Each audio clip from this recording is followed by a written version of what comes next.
no les está dando resultado. Y claro, las mentiras cada vez van a ser mucho más profundas.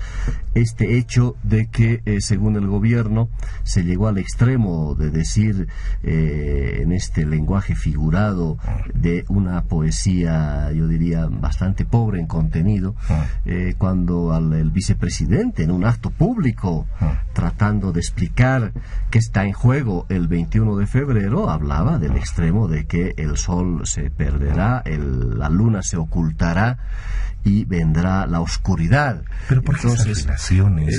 ¿Qué efecto quiere causar en la población? ¿El miedo en qué sentido? En que el gobierno ha tratado de posicionar ante el imaginario, primero, que está en juego el proceso de cambio, de que se va a definir el día 21 el futuro del gobierno, de este proceso, y que por supuesto cualquiera sea el resultado adverso a este anhelo de que el sí ratificaría un proceso que se lo viene construyendo hace 10 años, todo lo contrario con el no implicará que se acabó el proceso, un poco más Evo Morales casi no va a gobernar, y claro, va a venir, va a volver Gonzalo Sánchez de Lozada un poquito más, y al día siguiente va a gobernar Sánchez Berzaín. Yo creo que esa es la torpeza de un gobierno que cree que la ciudadanía es tonta, que cree que la ciudadanía no reflexiona, y creo que en ese sentido se equivocó el tipo de campaña que han tratado de introducir desde el gobierno, y creo que eso ameritaba del órgano electoral una explicación a cabalidad de finalmente qué es lo que va a decidir la ciudadanía y de dónde viene este referéndum. Primero, el presidente Evo Morales, ha tratado de visibilizar ante la opinión pública que esta no es una iniciativa que él ha impulsado el pueblo, un poquito más. El pueblo le ha pedido a gritos, por favor, hagamos este referéndum. Y la primera cosa que nos llamamos todos a la reflexión, ¿por qué lanza un referéndum para cambiar la Constitución y tratar de beneficiarse a sí mismo 4 años antes de que termine su tercer periodo de gobierno? Hay que decirlo claro, tercer periodo de gobierno. Absolutamente. ¿Y por qué lo lanza en esta época? ¿Por qué 4 años antes? Y claro, han tratado de inventarse que esta es una iniciativa de los movimientos sociales, y yo creo que les ha ido peor con esa mentirita, porque claro, si es así, veamos los auspiciadores supuestos de esta iniciativa. Están aquellos que le han robado a los pueblos indígenas en el fondo indígena. O sea, realmente, inclusive, si esa era la situación, claro, les fue muy mal tratando de visibilizar a los auspiciadores, porque con esos auspiciadores mejor no me auspicien. Pero en el fondo, la realidad es que esta es una iniciativa del presidente Evo Morales, del vicepresidente, porque quieren resolver 2 cosas, a mi juicio. ¿Por qué adelantaron 4 años antes? Esa es la explicación que yo he tratado de buscarle en todo este tiempo. Primer elemento, la crisis económica que se viene al país y que sin duda van a ser muy complicado hacia adelante la situación política y el liderazgo del propio presidente, del gobierno. Va a haber dificultades, están previendo lo que pueda suceder de aquí a 4 años, y claro, hacer este referéndum, pretender habilitarse cambiando la Constitución una vez más por 4ª oportunidad, les implicaría muy complicado hacerlo de aquí a 3 años, cuando la crisis económica realmente va a ser muy complicado manejarla. O sea, no es lo mismo gobernar el país con un auge económico, con un colchón, minería, el tema del petróleo y todo eso, a manejar el país en este tema que se viene, el tema de las bajas de... Bueno, tenemos billetera llena. Hasta estos 10 años ha tenido una coyuntura internacional gracias a los precios de los hidrocarburos, pero definitivamente ellos saben que la situación de la baja del petróleo de $100, imagina la gente, que afecta eso al precio del gas, porque está indexado al precio internacional del petróleo, de $100, el barril que baje a 26 ahora, marca pues, y sin duda va a generar un impacto en términos económicos. Hemos vivido, toda América Latina ha vivido el mismo auge lógica acá. El mismo éxito de las materias primas gracias a el boom que ha estado viviéndose en China, fundamentalmente el fenómeno de China, que hoy día también está en dificultades. Por tanto, ellos saben que va a haber problemas y claro, hacer una consulta cuando ya se notan las dificultades económicas va a ser muy complicado. Y la segunda razón, yo creo, que le ha llevado al presidente a llevarnos otra vez a un referéndum, es el 14º proceso electoral que tenemos en 10 años de democracia plebiscitaria, porque esa es la dinámica, plebiscitar todo teniéndolo prácticamente al señor presidente como candidato permanente. Yo creo que esta segunda razón tiene que ver con problemas internos. Esta incapacidad que ha tenido el MAS de generar liderazgos alternativos. Y claro, las disputas internas de estos liderazgos, y lo que el presidente quiere es curar en sano, resolver el problema de su partido con el voto de la gente. Y eso definitivamente es poco ético tratándose de liderazgos políticos. Pero para el tema del MAS, el tema de liderazgos termina y acaba con Evo Morales. Es un caudillaje. Y por lo tanto, si no está Evo Morales, no está justamente el partido del MAS con la cabeza. O sea, es la manera en que se ha empezado justamente a hilvanar todo esto y el tema de Evo Morales. Bueno, termina y acaba con Evo. Eso es lo que se desnuda. Lamentablemente, un proceso de cambio del que tanto se habla, que termine reducido a 2 personas, a un liderazgo personalizado. Obviamente, todo depende del caudillo para un proceso de este tipo. Es lamentable que se reduzca un proceso social tan importante, que no empieza el 2006, que empieza el 2002, claro, que empieza mucho más antes con la guerra del agua, de la guerra del gas y la expectativa ciudadana de una necesaria transformación. Ocurre que hoy día se devela de que esto es un proyecto personal. Todo gira en torno a la persona. Y claro, están cambiando y pretenden cambiar la constitución política del Estado en un pilar fundamental de la constitución, como vamos a ver enseguida, porque no es poca cosa lo que quieren cambiar. ¿Y de dónde viene esto? Precisamente para beneficiar a 2 dirigentes políticos, porque eso es lo que son finalmente. El señor presidente hoy día, en ejercicio, presidente y vicepresidente, pretenden modificar uno de los pilares que sustentan el pacto constitucional que hemos elaborado todos los bolivianos. Primero veamos lo que pasaba en la Asamblea Constituyente, y aquí comentarte, Juan Carlos, que me sorprendió enormemente que todos están acostumbrados a mentir, parece.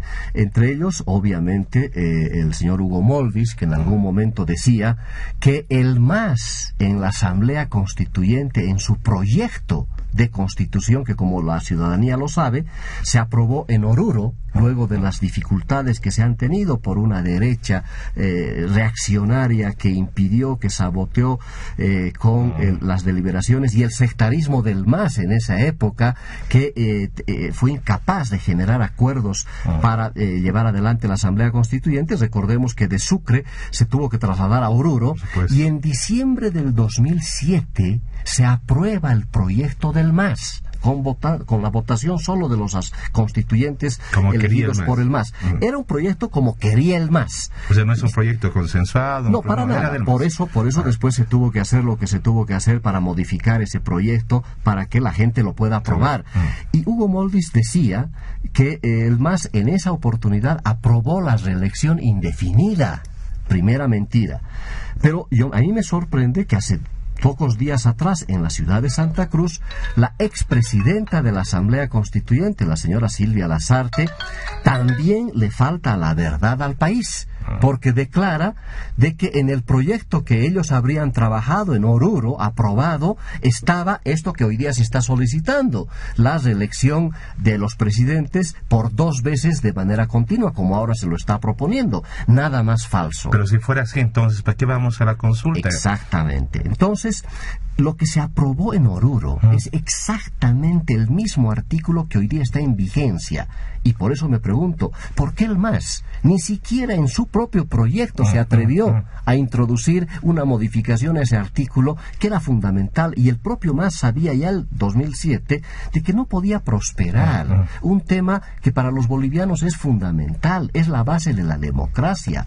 Este límite que le estamos poniendo al poder al ejercicio del poder de una sola persona, ha sido muy sabia la Constitución y en el proyecto que se introdujo en Oruro y el que finalmente se ratificó el 2008. Es el mismo artículo, lo que se aprobó en Oruro, o sea, lo que aprobó el MAS y que ahora están queriéndose arrepentir y nos quieren hacer modificar, y lo que finalmente se promulgó y está en ley vigente, la nueva Constitución, es exactamente el mismo artículo. ¿Y ese artículo qué es? Que es lo que vamos a votar el día domingo, que establece que los presidentes y el vicepresidente pueden ser reelectos por una sola vez de manera continua. Eso fue decidido tanto en el proyecto del MAS, que no se atrevieron a cambiar eso el 2007, cuando tenían toda la posibilidad de hacerlo. Y este elemento es tan importante en la Constitución, Juan Carlos, porque es la manera en la cual tú le pones freno al ejercicio del poder que no se reproduzca en torno a una sola persona. Por eso es sabia la Constitución.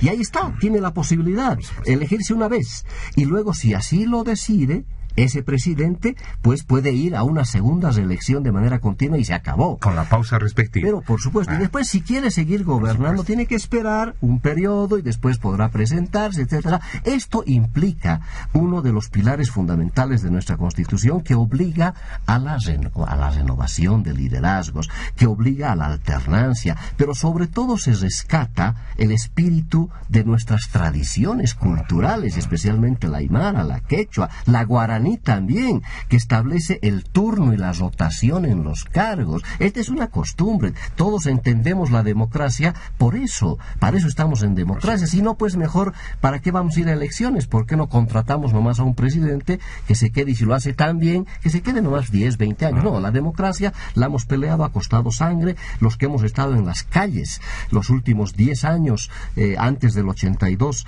estamos ya con 30 y tantos años de construcción democrática. Y el diseño ha sido este: pongámosle límites, pongámosle freno. Y esto es lo que se quiere hacer tambalear en la Constitución el día domingo. Se quiere modificar este pilar que sostiene el diseño democrático, y lamentablemente con las consecuencias que yo quisiera detallar. ¿Cuáles serían las consecuencias de que el sí se imponga el día domingo por X o Z motivo? Ese es un escenario. El otro escenario, el no. El no. Pero, Fabián, si me permites, sí, en democracia hemos cambiado los fusiles por el voto. Así es. ¿No es cierto? En democracia el voto define justamente el destino del país. Por eso es importante esta consulta popular, a pesar de todos los antecedentes que debían, no deberían ser, en fin. Pero es ahí donde la población tiene que emitir su voto para defender la democracia, ¿no es cierto? Porque nosotros somos el control social también de todo esto. Así es. Entonces, ¿qué es lo que va finalmente? Y por eso la desesperación gubernamental en su propaganda archimillonaria con la plata de todos los bolivianos, para forzar, pretender cambiar la Constitución en este artículo 168, que es vital en la Constitución. Ese freno que le hemos puesto a los bolivianos, pero además ir en contrarruta de lo que ya hemos decidido los bolivianos hace 7 años. Quienes hemos apostado por esta Constitución, yo soy uno de ellos. Yo salí a las calles para aprobar esta Constitución. ¿Por qué cambiar lo bueno? En enero del 2009 ya le dijimos al país: aprobamos esta Constitución y aprobamos el artículo 168 como está. Y hoy día quieren ir en contra de esa voluntad popular. Eso es contradictorio a todo lo que se pregona. Por eso, una primera consecuencia, yo creo, de imponerse el sí el día domingo: se beneficiarían 2 dirigentes y su partido político, impulsor de la reforma parcial de la Constitución, para habilitarse por 4ª postulación continua. Lo que va en contra, por supuesto, de lo que acabamos de decir, de lo que ya la ciudadanía se expresó el 25 de enero del 2009, aprobando la nueva Constitución con este freno a la reproducción del poder, que es la reelección por una sola vez de manera continua, un mecanismo medular. Primera consecuencia: se pondría en riesgo toda este pilar medular de la democracia representativa. Primera consecuencia. Segundo, este intento prorroguista de Evo Morales y Álvaro García Linera, al considerarse imprescindibles e insustituibles, determina penosamente que el proceso de cambio esté asentado en la lógica del carrusel. Hay un intelectual que hablaba de este imaginario, es Carlos Matos, un gran planificador. Hablaba de la lógica del carrusel, que tiene que ver en que todo gira en torno al caudillo. todo gira en torno a una sola persona y se acentuaría este penoso culto a la personalidad de un caudillo que lamentablemente, y hemos visto en la historia, que degenera en tiranía. Lo dijo uno de los líderes de que está impulsando el no, que definitivamente esas son las consecuencias terribles. Pero se lo está viendo ahora en este contexto, estas denuncias, todo aquello. Una tercera consecuencia con gente que está pensando en el sí es que se va a condensar la injerencia y la subordinación al gobierno nacional de los órganos judicial, Tribunal Constitucional, electoral. Se acentuará el abuso de poder porque ya es una práctica recurrente. Claro, un gobernante que se siente imprescindible, que no tiene este límite en el poder que le establece la Constitución, obviamente genera condiciones para abusar del poder, como lo hemos estado notando en diferentes áreas. Y una cuarta, yo diría, consecuencia en el caso del sí, es que se devalúa lo que ya está devaluado en términos de fiscalización, primero por la Asamblea Legislativa Plurinacional. Nadie fiscaliza a este gobierno, que además se quiere quedar mucho más tiempo adicional. Entonces, ¿por qué se sigue pensando en ausencia de fiscalización? ¿Qué pasa con el control gubernamental? Absolutamente ausente. No hay Contraloría General de la República. Sabemos en manos de quién está. El Contralor General es un militante del movimiento al socialismo. ¿Qué pasa con los organismos de defensa de la sociedad? Que esto es lo que más nos preocupa. La Defensoría del Pueblo, que en poco tiempo más, en 2 meses más, el actual defensor del pueblo, el señor, no me acuerdo cómo se llama. No recuerdo nada. Bueno, el defensor que ha tenido algún tipo de protagonismo, que lo ha elegido el actual Congreso, vence su plazo los próximos 2 meses, y eso va a significar también que van a cambiar, van a poner a alguien mucho más adherido al partido de gobierno, y claro, ese rol de defensor de la sociedad quedaría realmente en nada. Y el rol de defensor de la sociedad también del Ministerio Público, que lamentablemente definitivamente deja mucho que desear. Ahí están las consecuencias de ratificar o de pretender que el sí se imponga. Y en contrarruta, ¿qué pasa si gana el no? Y aquí viene lo que la ciudadanía tendrá que juzgar el día domingo, valorar adecuadamente. O asumimos esta consecuencia del sí, o abrimos una oportunidad en el no. ¿En qué sentido? Primero, por decisión mayoritaria de la ciudadanía se mantiene inalterable el artículo 168. Y eso va a significar, Juan Carlos, yo creo una señal y un blindaje y una revalorización de la vigencia de la Constitución Política del Estado, que nadie la respeta, menos el gobierno, que teóricamente la impulsó.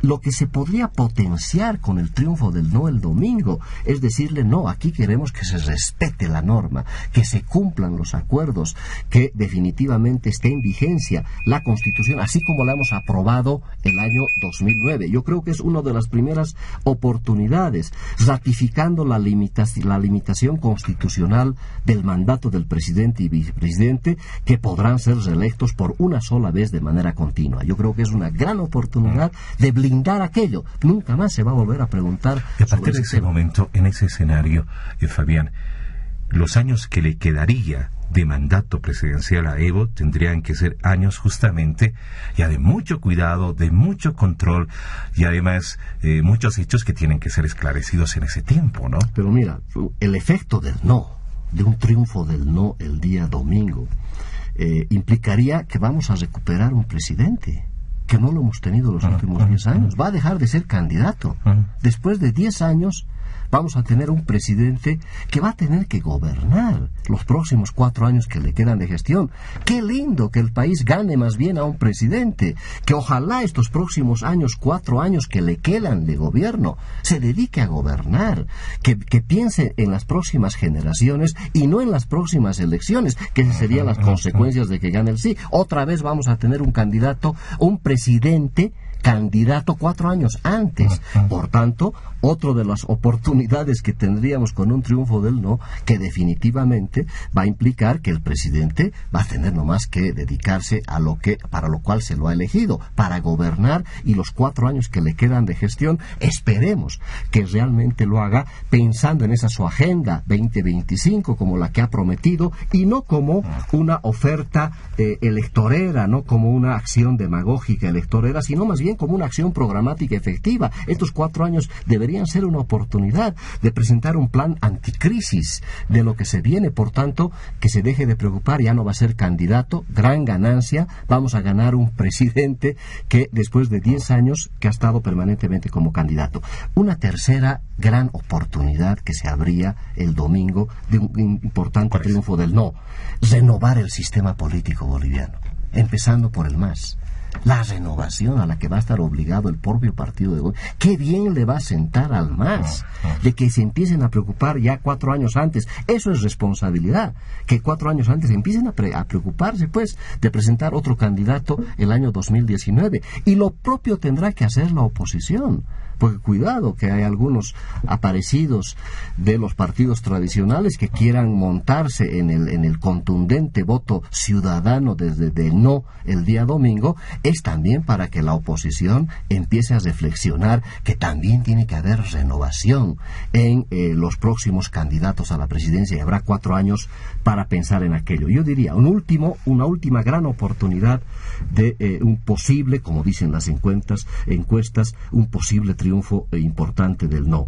Es que en los últimos años se ha tejido una suerte de red de extorsión y corrupción en el órgano judicial, Ministerio Público, Tribunal Constitucional, y una victoria del no yo creo que permitiría alentar esperanzas para trabajar hacia adelante la necesidad de la independencia e institucionalidad de estas importantísimas entidades que son otros pilares de la democracia: Ministerio Público, órgano judicial, Tribunal Constitucional, el propio Tribunal Supremo Electoral. Mira las cosas que ganamos.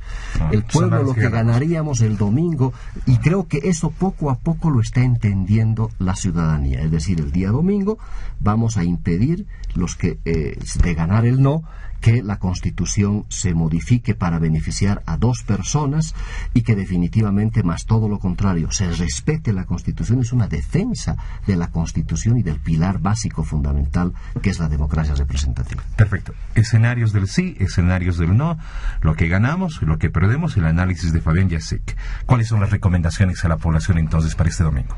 Que participe, que no nos dejemos atemorizar, que aquí no se va ni va a dejar de salir el sol.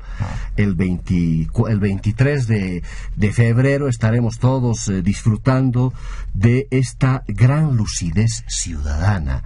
Yo creo que la ciudadanía el domingo tiene la gran oportunidad de que con su voto se impida la manipulación, se impida que se siembre el miedo en el país como se ha pretendido el gobierno. Y yo creo que definitivamente la ciudadanía tiene que volcarse a las urnas y tiene que hacer notar que con su voto se va a impedir que se lastime la democracia. ¿Te imaginas lo fortalecido que saldría la ciudadanía, lo fortalecido que saldría el Estado de Derecho, de que por fin en nuestro país se cumplan las reglas y que no venga ningún gobernante que pretenda cambiar las reglas del juego a medio camino solo para beneficiarse una persona, un liderazgo, un dirigente político? Creo que la ciudadanía poco a poco, yo he notado en las calles, las encuestas lo están diciendo, poco a poco la gente se va dando cuenta de que, bueno, el presidente nos ha llevado a esto para beneficiarse él de una reproducción del poder para 20 años, y la ciudadanía le va a decir lo que ya le dijo hace 7 años: los presidentes van a poder ser reelegidos por una sola vez, y usted, por favor, siga gobernando, señor presidente Evo Morales. El día lunes 23 esperemos que el presidente lea adecuadamente lo que le está diciendo la ciudadanía, y vamos a tener a un presidente en los próximos 4 años que ojalá empiece a trabajar en serio para solucionar los problemas de nuestra comunidad. Yo creo que la ciudadanía va a valorar adecuadamente, ojalá se vuelque masivamente como siempre ha sido. Creo que a los bolivianos, si algo que nos gusta es votar, lo hemos demostrado, las abstenciones han sido cada vez menores, y creo que este domingo tenemos la obligación de defender la Constitución, una Constitución que la hemos aprobado todos los bolivianos, la mayoría de los bolivianos las respaldamos el año 2009, es nada más salir a ratificar aquello, a decirle al mundo de que aquí los bolivianos queremos que se respeten las reglas del juego, queremos que haya democracia, y una democracia hoy con apoyo ciudadano. Creo que con esa convicción yo deseo que ojalá la ciudadanía, con esa convicción democrática que le caracteriza, va a decirle no tenemos miedo a esto, el presidente va a seguir gobernando 4 años más, y por supuesto vamos vamos a salvar nuestra Constitución, la vamos a hacer respetar. Yo creo que es la gran ganancia que esperemos todos podamos disfrutarla luego de analizar los resultados del día domingo.